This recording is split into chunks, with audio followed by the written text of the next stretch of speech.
Let's ride. Time for the words that are recited before each and every game here at Dodger Stadium. Take it away, Finn. It's time for Dodger baseball.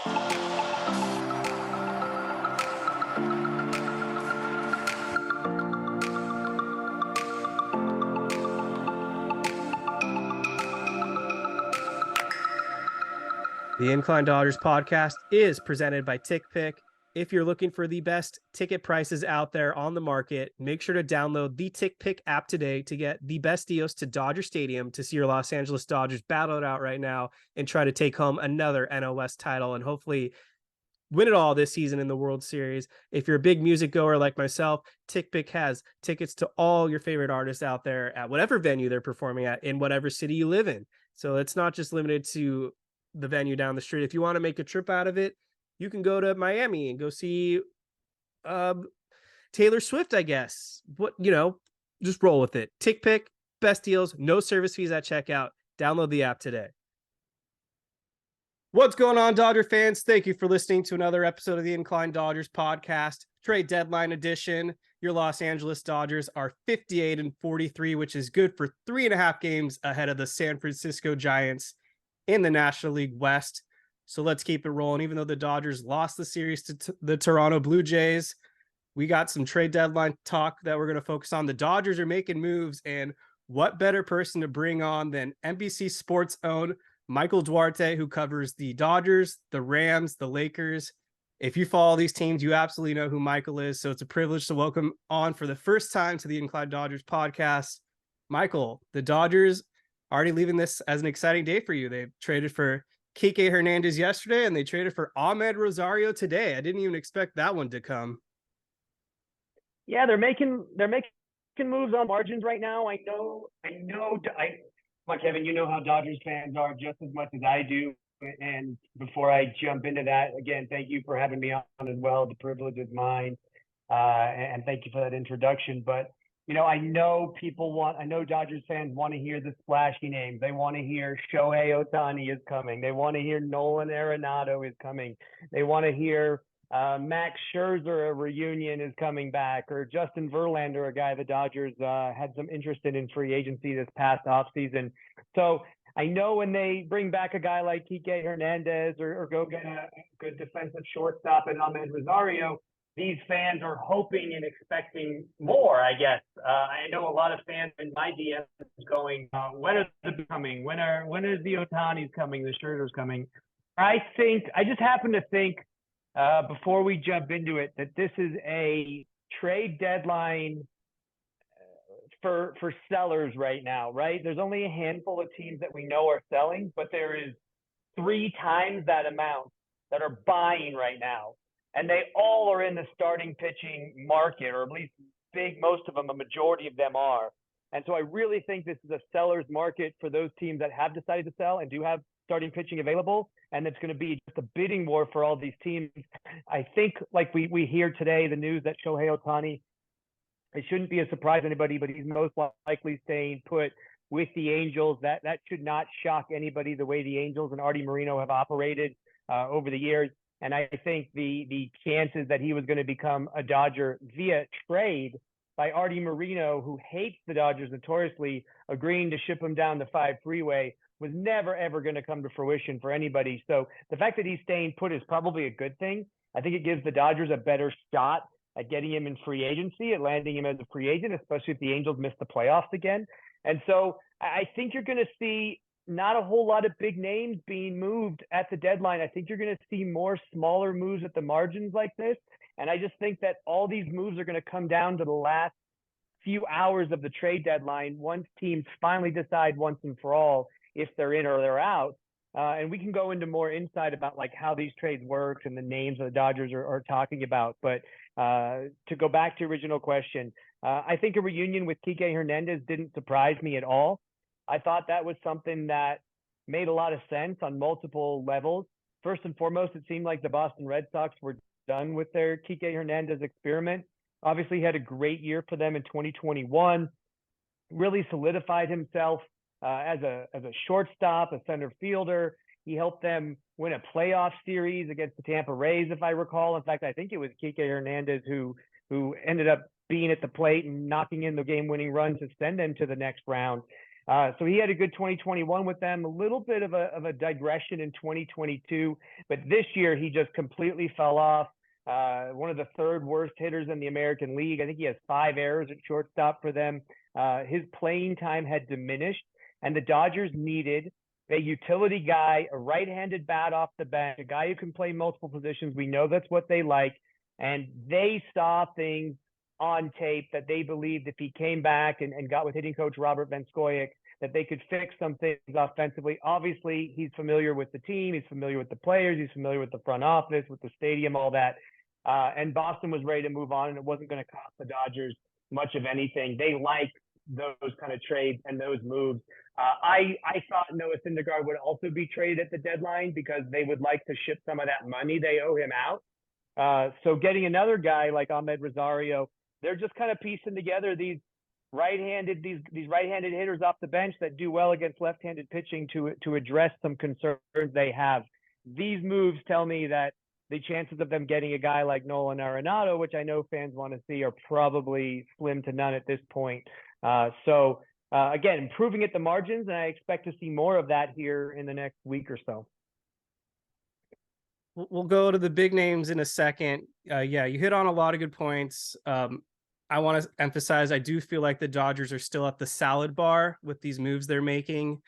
Kiké Hernandez was not going to be their big move at the end of the day, and the Dodgers proved that today. As you mentioned, they also traded for Amed Rosario, but giving up Nick Robertson and Justin Hagenman really isn't going to scorch earth whatsoever. The Dodgers got Kiké for free, you could argue, because most of his salary is being paid off as well. And you mentioned that the Red Sox were pretty much done with him anyways. I think there were a lot of unfair expectations thrown Kiké's way, going from Xander Bogaerts to Kiké Hernandez as your everyday shortstop. Defensively, Hernandez did take a big downturn as well with Boston, but we've seen in the past he's a tremendous defender, and he's still pretty young. He's only 31, so it's easy to expect a bounce back defensively for Kiké. And already with the bat, he had 2 hits in his debut with the Dodgers. So number 8, that is his new number. In case you didn't know, number 14 is retired. In case you wanted to bring out your old school Hernandez jerseys, be prepared that he is wearing number 8 now in honor of Kobe Bryant, the Mamba mentality. He said it himself. But I like the move. I feel like Kiké is especially clutch in the postseason. You mentioned his huge series against Tampa Bay, but even as a Dodger, he had some big moments. The NLCS home run, Game 7 off AJ Minter. He had a big home run off Steven Strasburg that nobody ever talks about because of the way that game ended up. 3 home runs in the NLCS. So Kiké Hernandez is a guy, when the moment is at its brightest, he can come through. 13 postseason home runs is enough for me right there. 900 OPS. So I'm a big narrative in that kind of stuff. So I like the move. Amed Rosario, I do find this move a little interesting because it's another infielder. Not terrible. I mean, 265 hitter, 306 on base, 675 OPS. Last season, you did mention he's a good defender. Last season, he did have a plus defensive metric at shortstop, but this season he has a minus 15 defensive runs saved at the position, which is kind of interesting to me because of how bad Trey Turner was at the position last season. I kind of want to ask you, Michael, what does this mean with Miguel Rojas? Is Miguel Rojas getting shafted to the bench because he just wasn't getting it done with the bat? Are the Dodgers favoring offense now instead of defense? Yeah, it's a good question, and it's something I'm looking at as well. I think what you're seeing with these moves, and I'm going to even going back to getting a guy like Jake Marcinek off of waivers. That was a small move on the margins that people saw. So they've been doing a little bit of moves like this. But these 3 moves, Marcinek, Amed Rosario, Kiké Hernandez, they're all trying to address this Achilles heel and weakness that the Dodgers have this season, and it's funny because over the last 10 years or so in this playoff run where they've gone to the playoffs 10 straight decades, it's almost like every other year or 2 out of 3 years, they struggle with left-handed pitching, and they always have to try to address it at some point. So to me, this is addressing that right now. Kiké Hernandez already told us today in the media, and Dave Roberts confirmed it, that basically he's going to be playing and starting against left-handed pitching.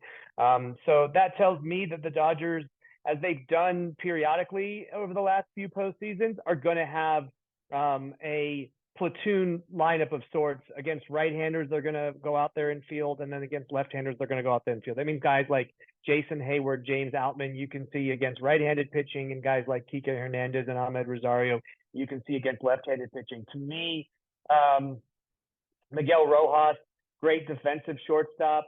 I think he's a guy that he's not necessarily going to get diminished playing time because of this, but I think you're going to see him coming in late in games for defense. After Amed Rosario has maybe gotten 3 at bats, against left-handed, right-handed pitching, he's a guy that can kind of come off the bench.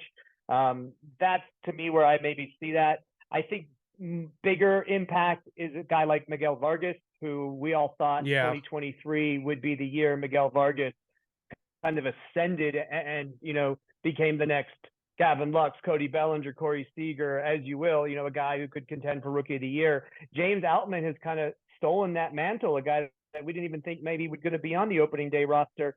He's done that and proven he's a, top 5 Rookie of the Year candidate in the National League this year. And even though we had a little bit of a lull there in the early summer, he's now coming back and turning it on again.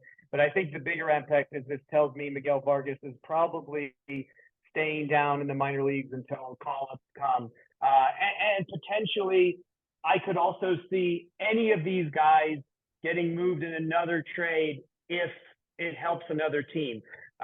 If Miguel Rojas, is wanted by somebody, maybe with Rosario here and Kiké now, they decide to make a move there, knowing that Gavin Lux hopefully should be healthy and would come back and be your starting shortstop next season if that's what they want to do. So I wouldn't be surprised if any of these 3 guys we just mentioned, Kiké Hernandez, Amed Rosario, or Miguel Rojas, could go out in another deal. And if not, then I think they still have a way to play all of them. Absolutely. Yeah, you brought up a good point. This does kind of spell the end for Miguel Vargas in the meantime, unless there's an injury. And it almost certainly means that Michael Busch's future with the Dodgers has probably come to a halt. If I'm Miguel Rojas, I'm a little paranoid right now, and I might be looking at apartments in Chicago just to be ahead of the game. Just going to throw that out there right now, because they are a team that does need a shortstop, and we don't know where Tim Anderson is going to end up after the trade deadline. The last thing I will say with Rosario, besides me liking the move, 303 hitter against left-handed pitching this season. So that is a platoon advantage right there. And the fact that he has 3 home runs, 40 RBIs, and 9 steals doesn't hurt either. So I'm excited. You mentioned that you don't think there could be potentially big moves coming like Nolan Arenado, but I did hear on Dodger Talk last night that a few people reached out to Vassay, whoever they are, and they claim that Arenado might be on the trade block. And so it's not necessarily me, but a lot of Dodger fans are asking right now, are the Dodgers legitimately in the Nolan Arenado chase? I don't think he gets moved. I don't think he wants to be moved, but I think if he does get moved, I think the Dodgers would be his number 1 option. Now, the Dodgers are kind of that team, and Andrew Friedman is such an aggressive president of baseball operations that he's in on everybody, right? If there's a guy that's available, that's a big name, I promise you Andrew Friedman has made a call on it to say, what's it going to take to get this guy? What package would you be looking at? And then now we can kind of dive in a little bit to how these trades work. I've been doing this now. This is my 9th or 10th season, I think, doing this. And it took a couple of years to get sources and build relationships with players, front office people, agents of those sorts to get to the point where, I'm not going to be a Jeff Passan or a Ken Rosenthal and be able to break something ahead of those guys. Those guys are so in depth, they're getting news fed to them. But if I can check in with my sources regularly, I have an idea of what things are happening. And so when I go on radio or podcasts or write articles, I at least have some knowledge of the calls that have been made and names that have been kind of addressed in these situations. And so over the years, what I found is essentially there's usually a centerpiece of a trade, right? So you use the name Michael Busch, for example. Let's say hypothetically, and this is not what I've heard, but let's say hypothetically the Dodgers like, we want Nolan Arenado, and the Cardinals are going to look at their scouting reports on the Dodgers farm system and their top 30 prospects, and they have their own individual grades and targets for guys the Dodgers have that are not necessarily like, I see fans throwing out, trade suggestions all the time. And it's like, you might think this guy, Diego Cartaya is a number one on everyone's list, but he might not be graded that way by the Cardinals scouts of their organization. But maybe the Chicago White Sox have him graded super high, and he's a guy they've been scouting for years and they love. So it all depends on that. Now, maybe their centerpiece is Michael Busch, and then they're like, and we want two guys from this category, right? Like a tier 2. And tier 2 can be like, they'll send a list over and it's like 5 or 6 names, and the Dodgers will be like, are we okay with parting with 1 or 2 of these guys that are in this tier 2 category? Usually that's how those trades kind of go down. It's not like it has to be these 3 guys set in stone. It's usually a centerpiece guy and then a couple of guys in the next tier 2, tier 3, and they're a little bit interchangeable. It's based on how the opposing team that they're trying to make a trade with grades these guys in their scouting department, and then that's how these trades come through. Sometimes the asks right off the bat are really high. It could be like the centerpieces are Diego Cartaya, Michael Busch, and a Gavin Stone, right? And the Dodgers are like, no, we're hanging up the phone right away, and they check back in and see if that price has gone down. But usually at the trade market, and especially as I mentioned earlier, in a market right now where the sellers have all the power and all the buyers want starting pitching, the Dodgers are going to have to overpay for the starting pitching that's available right now than if this was the off season, for example, or a time differently. Like they bought low on Kiké Hernandez. Andrew Friedman is a guy who likes to buy low on players, a la JD Martinez, Jason Hayward, Noah Syndergaard. We can go on and on. He's a buy low guy. He doesn't like overpaying for guys. He wasn't going to overpay for Shohei Ohtani when he can probably be in the driver's seat to get him in the off season. And so these are also things to consider. So I can tell you, Andrew Friedman has been in on Nolan Arenado for about the last 5 seasons. He has called the Rockies previously to get Nolan Arenado when it looked like they might be willing to move him. I can tell you the Rockies did not want to trade him within the division. They did not want to trade him to a team they have to see 19 times a year. Obviously, that's going down next year. So that trade wasn't going to come to fruition, even though the Dodgers were right there and ready to get him. And Nolan Arenado is a LA guy whose best friend was Klay Thompson growing up. So, and he's good relationship with Trace Thompson as well, because he was such close friends with the Thompson family. He was a guy who would love to come play for LA, and that's the guy the Dodgers have been coveting for his bat and his defense at third base for a long time. And I can tell you right now, if they had Nolan Arenado at NLDS against the Padres in last season in the first round, they probably would have beat the Padres just because his defense is so exceptionally higher than Max Muncy's at that position in that round, which I think there were a couple plays there, not just Max Muncy, but Trey Turner as well, as you recall, that really hurt the Dodgers in that series. Yeah, and just to step up, defensively at those positions would help them. So they're definitely in on him if the Cardinals decide to move him. I think the Cardinals feel like we were a playoff team last year.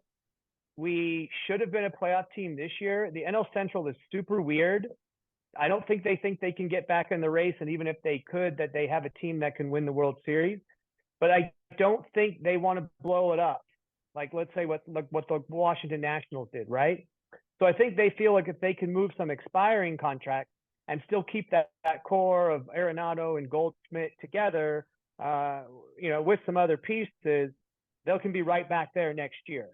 And so I don't necessarily think they want to blow it all up. And that's why I don't think Arenado gets moved. But I promise you, Andrew Friedman has called about it and is right there, because that is a guy he absolutely 100% loves and would love to acquire. Makes sense. We'll see what happens. But yeah, everything you just said, strikes true with me. Hopefully the Cardinals have a change of heart and get a little more serious with their Arenado Dodgers negotiations with the trade market. 2 pitchers that we have.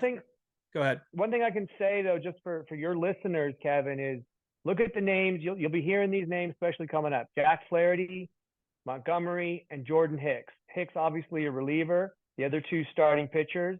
Yeah. Those guys, I think, are more likely possible. One of those 3 potentially in a trade that the Dodgers could get. We can go into some of the names on the White Sox, but my gut kind of tells me it might be one of those guys, and it might be one of the guys we can talk later about on the White Sox, but ultimately it'll be Dodgers, this time next week.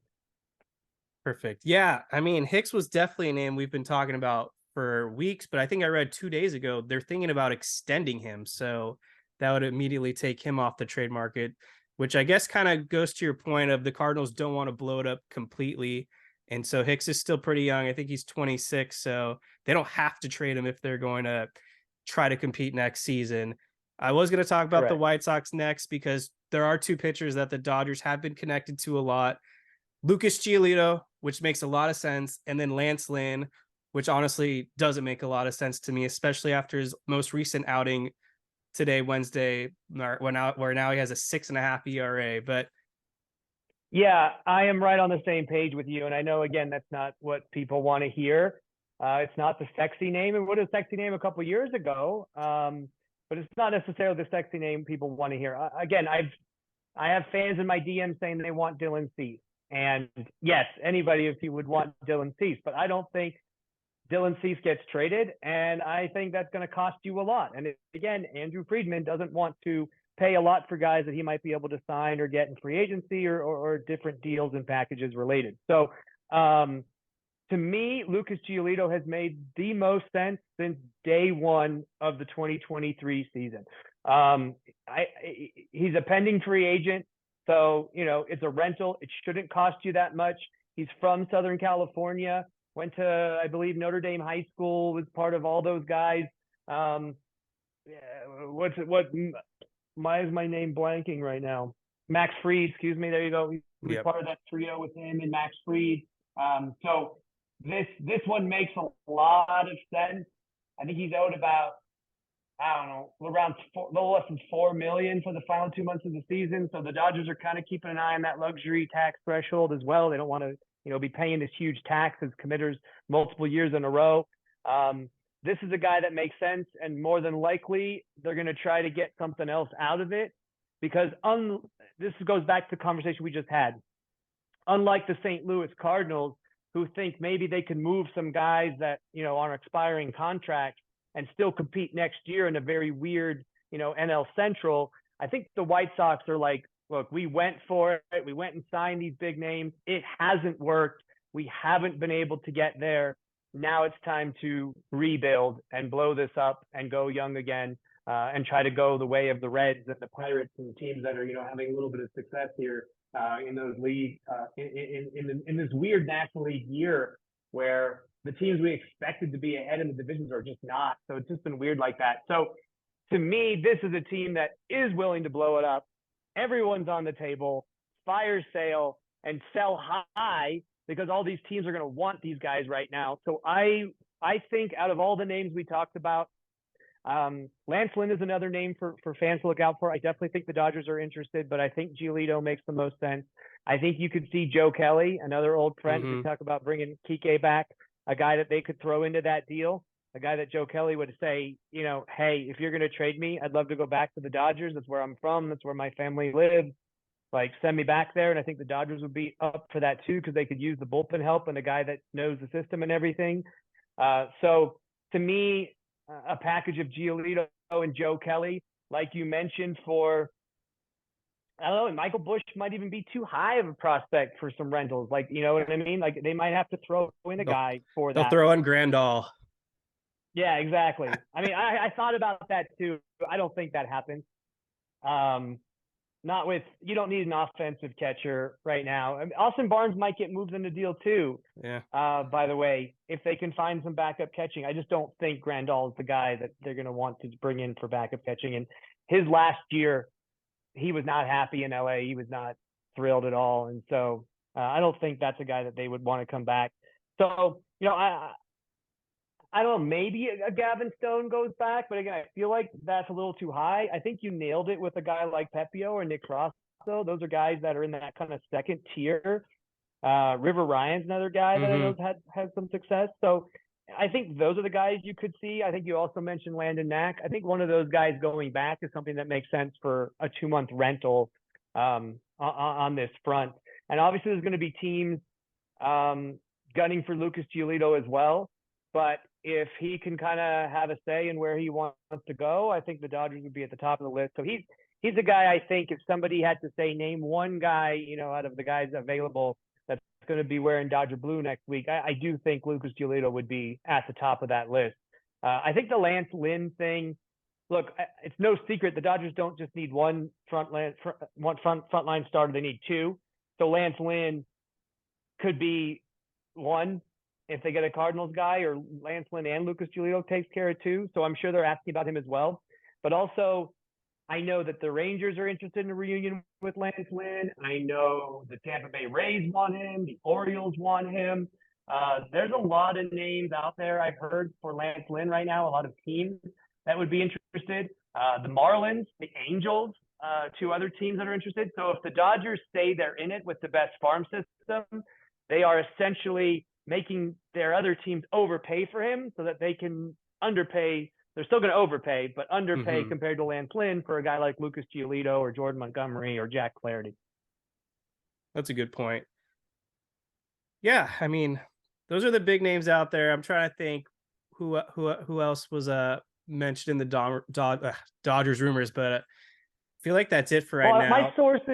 My sources have told me they've asked about Scott Barlow on the Royals. That's a relief pitcher, by the way. That's a guy that that is a guy that they've asked about before in previous deadlines. So that would be interesting to see if they can swing it for him this time. Another guy they've asked about, relief pitcher Brad Hand on the Rockies. Brad Hand, yeah. He's a guy they've tried to trade for before. David Robertson on the Mets, another guy they've tried to trade for and called about. Those are some relief pitchers you might want to keep your eyes on. Bigger names I might add too, as far as what's available. And then as far as starting pitching that I know they've asked about, they checked in on the Royals with Zach Greinke. I think Zach Greinke wants to stay in Kansas City, so I don't think he's going anywhere. Rich Hill, if the Dodgers want a reunion with Rich Hill, he's going to be available. He might be a guy that you might see these teams that are on the fringe, like the Reds, who may not make the push, or the Angels, like we talked about, who might trade for a guy like that. They're like, let's get a guy, but we're not willing to go big yet because we don't want to. Right. He screams Baltimore Oriole for some reason. We're 4 games out of the wild card or something like that, right? Stroman is another name that Dodgers fans like. I know they've asked about, but I don't think it happens. I think Stroman and Bellinger might end up going somewhere together.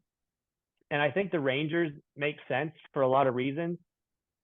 I just think it's funny because how badly could the Dodgers use Cody Bellinger this season if he used the Cody Bellinger of this season, and he's been with the Cubs batting over 300 and playing exceptional defense, not the Cody Bellinger of the last couple seasons, but they really could use him defensively right now and hitting over 300 the way he's been hitting. So it's funny because that's a guy that they had and could have had him for about the same price that the Cubs paid him this year, and they let him go.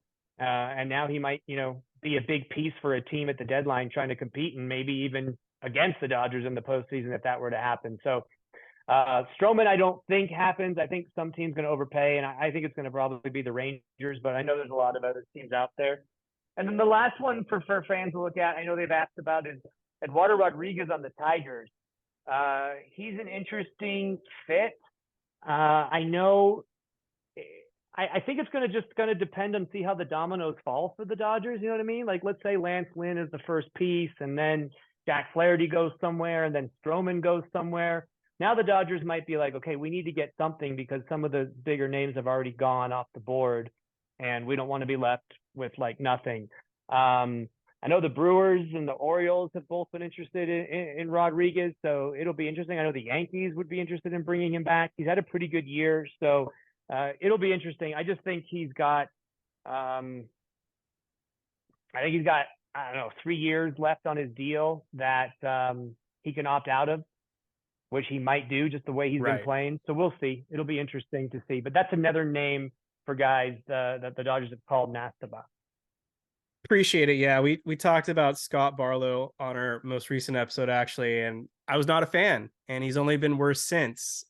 And when I found out he was in the Dodgers organization for 7 years and couldn't pan out, was not thrilled of the idea for trading for Scott Barlow. But obviously, they need some high leverage relievers, and David Robertson is a guy I'd be absolutely thrilled with. I think he's made a lot of sense for the Dodgers for quite some time, and a rental, obviously. Hopefully the Mets decide they want to sell some pieces off because they're not going anywhere. And we've heard Max Scherzer's name on the block. I don't think the Dodgers would trade for him again. Justin Verlander potentially could be traded. I don't think the Dodgers would trade for him either, given the fact that 2025 he has a vested salary of, I think, 40 million or something if he pitches enough innings. So I don't think that fits. But a lot of the other names you've thrown out there, they make a lot of sense to me. So appreciate it, Michael. I think you kind of hit the nail on the head with what it's looking like for the Dodgers and the trade deadline. Maybe we can come back to that at the end of the show if there's anything else you wanted to cover, but let's just recap some games real quick and talk about how the Dodgers have been playing on the field with the current guys. So they lost 2-3 to Toronto. The game today was kind of a stinker. I don't know what's going on with Tony Gonsolin. He now has a 4.25 ERA on the season, 7.25 ERA over his last 36 innings thrown. He is really regressed from a guy that was an all-star last season.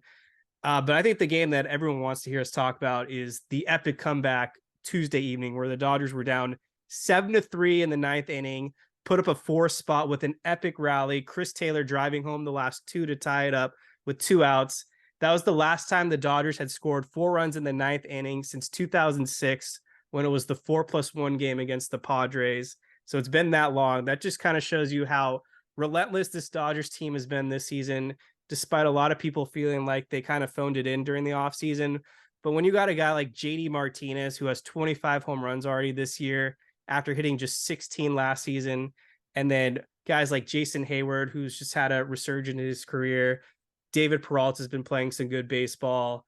And then, of course, the other guys like Freddie Freeman, who obviously is in his second year with the Dodgers now, putting up the numbers he's had. It's hard to really count this Dodgers team off. I mean, Freddie Freeman's already got 21 home runs, which ties his home run total from last season. So that's a Dodgers career high. 71 RBIs. He's hitting 328, 409 on base, 990 OPS. I feel like once the Dodgers got into Texas, something lit a fire underneath Freddie Freeman because he's been like the hottest player on the planet. I mean, he was even hotter than that prior to Texas. I mean, look, Freddie Freeman is I've interviewed him many times, talked to him. He's one of the few guys I like to go talk to and walk up to in the locker room and have a conversation with. He is the epitomization of consistency. And he will also tell you when you say, what is the most important thing you want? And he will tell you consistency. So I'm not surprised he's having the season that he's having.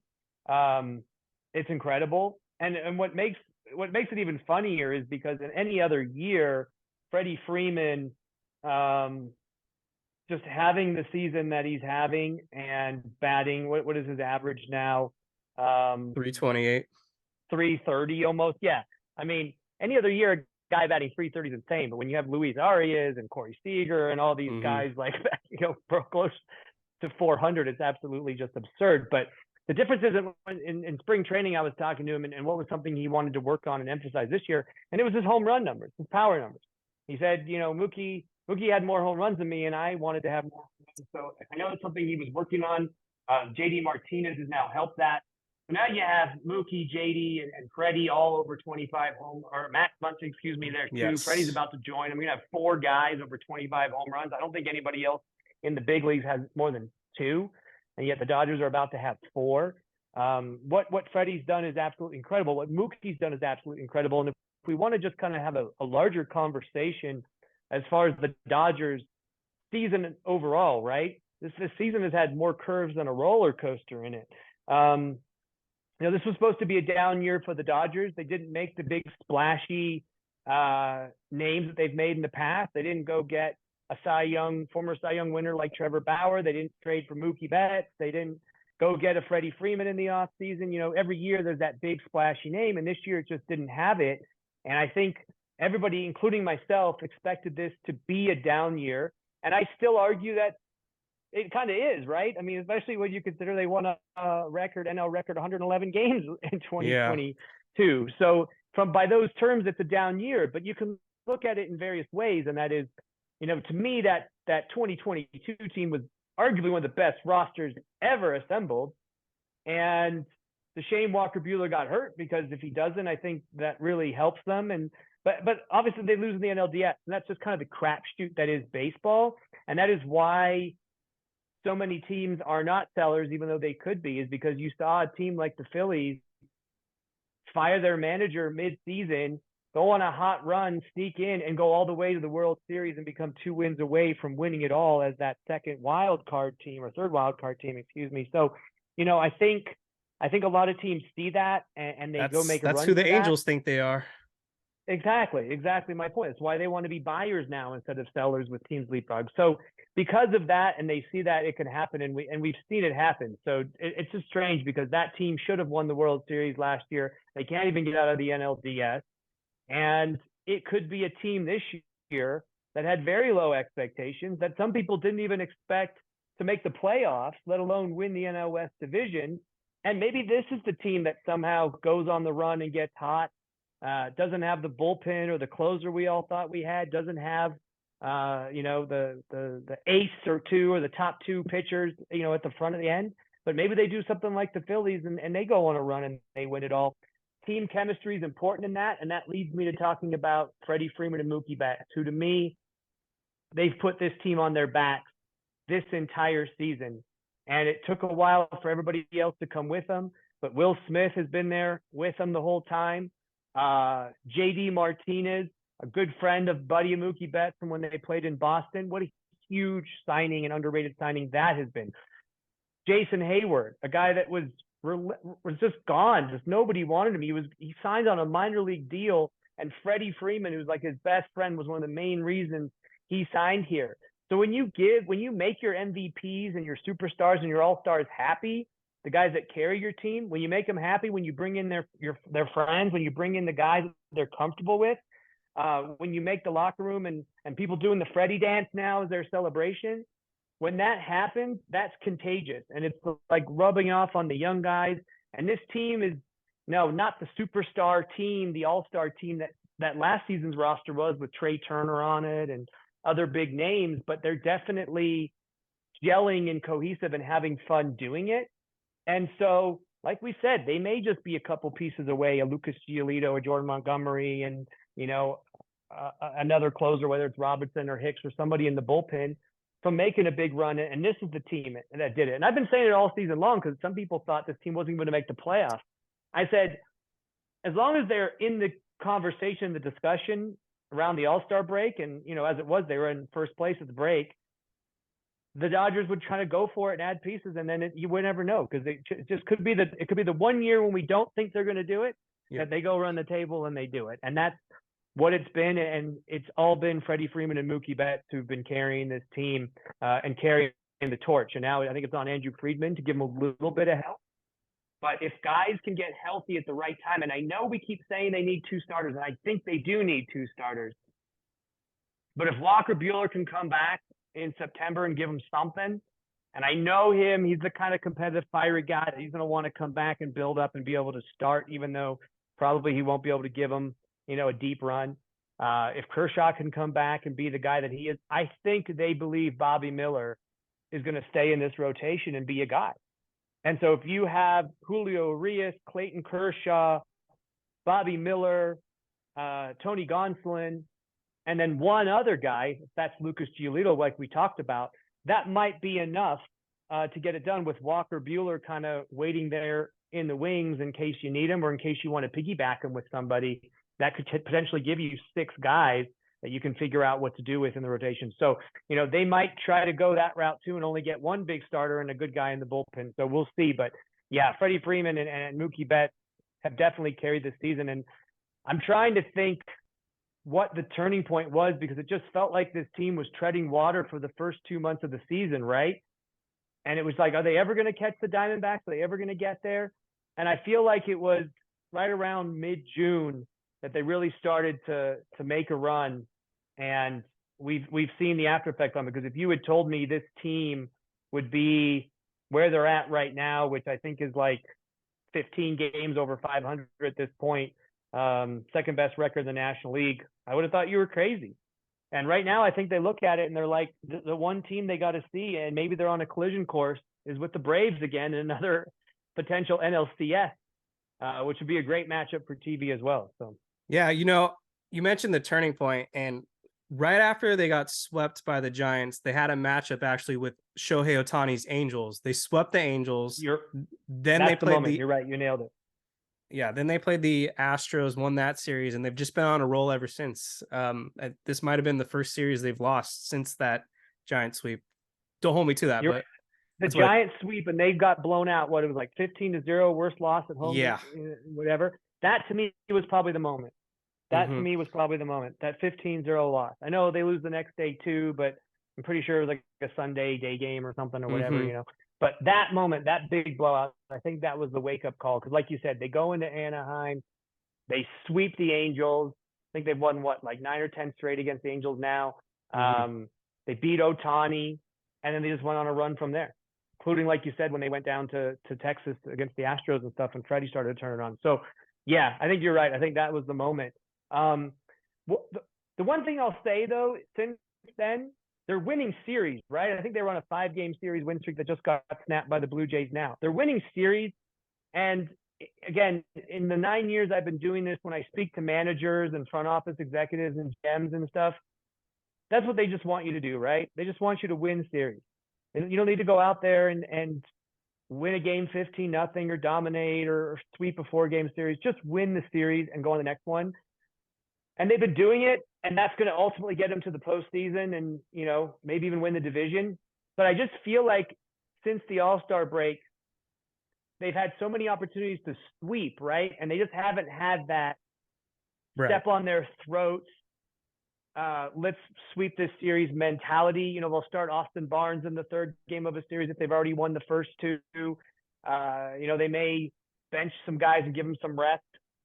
Ultimately, that may pay off in the long run because the regular season's a marathon, not a sprint. But I just feel like they've left some wins out there that maybe might be valuable, later, or may help them catch Atlanta as far as home field's concerned. I just feel like that's been out there. And you can look at this Blue Jays series the exact same way.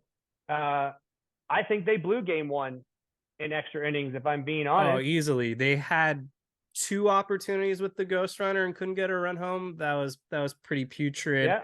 And then I think they stole game 2. Absolutely. And then I don't, like you said, I don't know what happened with Tony Gonsolin. He hasn't been as consistent as we'd liked him to. But this leads me back to last year again, and it was something I wasn't comfortable with once Walker Buehler went down, and it was, Tony Gonsolin and Tyler Anderson were all-stars, and I think they had great years with the Dodgers. Or last year with the Dodgers.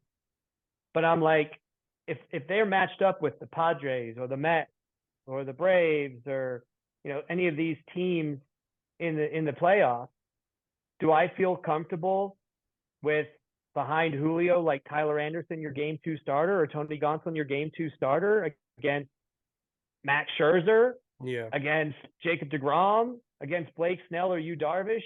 I just didn't think they had it. And even though they did pitch okay in that series against the Padres last year, I just thought they were lacking a big game guy. And I think you're kind of seeing them both come down to earth, as you've seen now with Tyler Anderson coming out of the bullpen for the Angels and Tony not having the same year he had last year. Get some quick thoughts here on a couple of things. One, you mentioned it, the new Freddie Freeman dance celebration that premiered out in Dallas, Texas. You feeling it? Yeah, I'm feeling it. I love it. And here's why. So first of all, it was kind of funny. During the All-Star break, I went on a little vacation, and I had a friend of mine from high school reach out to me, and she said her son's Little League team was going to state, and if they won, they would go on to the Little League World Series thing that they have in Reno, not the actual Little League World Series in Omaha, in Nebraska, but the Little League World Series, their division. And she said, can you she sent me a video of them playing, and she said, can you get some Dodger players to send them a video to pump them up for state? And I said, sure. And the video she sent me, they're doing the old Trey Turner, Wolf of Wall Street, Mike head celebration. And I said, you guys are falling behind. The new celebration is the choo-choo train. She was like, okay, I'm going to tell them to get on the choo-choo train, which was started by David Peralta, and now it's gone. So now that's not even relevant if this little league team were to do that. It's the Freddie dance from the Blue Diamond Gala with Usher that went viral, and you just got to Google it and you'll see the original that he was doing during the Usher concert performance. The reason why I like it is because I think it's great, and I know that's funny because we didn't even mention David Peralta's this underrated signing that I think he's got the second best batting average behind Freddie Freeman in the last month or so. I mean, he's just been absolutely killing it too. It's another just trash heap signing or bargain bin that we like to say Andrew Freeman does and turns it into a diamond. So he's been great too. And I like when they empower some of the new guys to create these celebrations, right? It was Mookie 3 years ago with the dunk on him. It was Trey Turner in just his first full season with the Dodgers, doing the Wolf of Wall Street. David Peralta in his first season with the Dodgers doing the choo-choo train. But I think about the Freddie dance celebration, and there's the story that Max Muncy hosted them when they were, in the Dallas area. He's from that area, so is Clayton Kershaw. But it was Max Muncy who hosted them in that series before the Rangers, and they all got together for a team dinner and a cohesive hangout because they had that off day before the series began after the Baltimore series. And that's when they decided to do that because they were making fun of Freddie's dance. But it's the humility of that, right? It's the ability to bond around your all-star, your best player, arguably, funny viral moment, right? That now turns into a whole team celebration that everyone can kind of love and enjoy. It reminds me of the bubble machine back in the day when you used to hit a home run. So I like it in the sense that it's personal and they're able to laugh at themselves and not take themselves too seriously. And I think that attitude will go a long way. Yeah, and it just looks like they're having fun, and I think that's what matters. It would be a crime if I didn't mention my guy, James Outman, who hit the walk-off double nonetheless off someone that, if you've listened to the show for a long time, know I was not a Mitch White fan whatsoever. So there was some vengeance in that, and it felt good. James Outman, just besides the fact that he hit the walk-off double, he has just been on a great tear in the month of July. I think Michael mentioned it earlier where he was in a summer slump, but the second half of summer, he's really turned it on. I mean, he's hitting 323 in July, a 940 OPS, 3 home runs, 9 RBIs. And even if he is striking out in some of these at-bats, he's at least working the count and putting up fights now. It's not like he's just rolling over on 3-strike at-bats.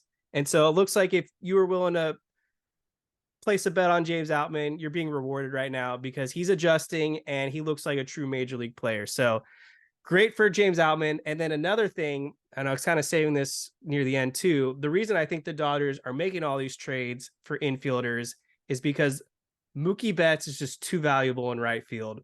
We saw what he did the other night by throwing out Kevin Kiermaier at home plate. You just cannot find someone with that arm, that skill set out in outfield. As great as Mookie Betts is in the infield, you can't replace him out there in right field. And what a tag by Will Smith. That was a game-changing play right there as well. I believe that was in the top of the 10th. So this is why the Dodgers are making these moves so that they can keep Mookie Betts out there in the outfield. Yeah, that wasn't even a good throw to Will Smith to get that out. Kiermaier at the plate, he brought him 5 feet off the line. It was just a great throw to get there ahead of Kiermaier and a great move by Will Smith to dive over to get him. And Kiermaier messed up. He could have slid feet first and been safe. By not doing that, obviously it cost the Blue Jays a run and potentially the chance to just win that game and sweep the series. So that was huge. And I think you're right. If you guys watched the All-Star game, you would have heard the conversation and that was, by the way, great. I love when these guys are mic'd up during the All-Star game. So to have Freddie and Mookie mic'd up together and Mookie go, "Hey, Freddie," and when they came on, I thought that was hilarious. But they talked about it, the fact that I think it was Freddie who said, yes, Mookie's just a great athlete all around. He can play second. He can play short. He can play anywhere you want. But he's a all-star right fielder for a reason, a Gold Glove outfielder, right fielder. And they kind of need him to stay there because they need him there. And so if they can get anything from James Outman, and like you mentioned, in the month of July, he's batting .310.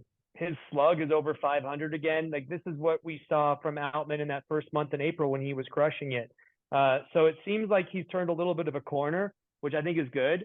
And they're not going to rely too heavy on him now because they've gotten some help with Kiké Hernandez and these guys that can bat against left-handed pitching. So James can really focus on being the guy against right-handed pitching. So to me, Outman's here to stay. He's going to be on the postseason roster. We just hope he can keep this up. And if he's not relied upon too heavily to play every single day, hopefully he can and will be able to do just that. Awesome. Well, Michael, really appreciate you coming on. That's all I got for today. Is there anything you want to talk about in general? It doesn't have to be Dodgers real quick to close out the show. Whatever's on Michael's mind. We're not just all baseball here. If there's anything you wanted to rant about or that's been on your mind lately, I'll leave it out to you to throw it out there right now, or we can just, call it a day. It's up to you. Yeah, you just said off the top of my head, obviously Rams training camp is going on. I've been getting a lot of questions like that. I'll be going on the radio tomorrow on NBC Sports to talk about the Rams outlook, but we've done that enough. It's the Lakers off season, so there's not a lot there, but I want to talk about Bronny James just because you're giving me the mic and it's something that's going on. And obviously everyone saw this Elon Musk tweet about the vaccine, which just bad timing, right? Just tone deaf by the owner of what is now X, the platform formerly known as Twitter, which just seems like he just keeps ruining it each week with some new gimmick he's come up with. But, I just want to say we talk about sports and our lives revolve around it. For a lot of people, it can not only make or break your day or your month, for some fans, your year. But we forget at the end of the day, all these people are human, and you have arguably one of the greatest athletes of all time and the greatest basketball player of all time in LeBron James now having to deal with being a father and being helpless in a situation where your son has this cardiac arrest, this event. So I really hope, because we've seen this before with guys, that they can't continue to play once, whatever the condition is diagnosed that they have. I hope that's not the case for Bronny. And I just hope that he can get well. They can find out what caused all this. Hopefully get him back to a basketball court sooner rather than later, and let him have a long career. Because at the end of the day, we're people first. And I really, really hope that he'll be okay and be able to continue his career, and it's not something that is career ending for him. Beautifully said. That is a NBC LA's own Michael Duarte. You can follow him on X at Michael J. Duarte. So make sure to give him a follow for all your Lakers, Dodgers, Rams, and other LA sports coverage right there. One of the best in the business. Thank you, Michael, for coming on. I hope you have a great rest of your summer ahead. Hope you have some vacation plans lined up as well. Keep crushing and doing what you're doing. Thanks, Kevin. Appreciate you too. We'll get ready for the stretch run here after the All-Star, after the trade deadline, and happy to come on anytime. Hopefully we'll come on in the playoffs next. Awesome. All right. Thank you, Michael. Have a good one.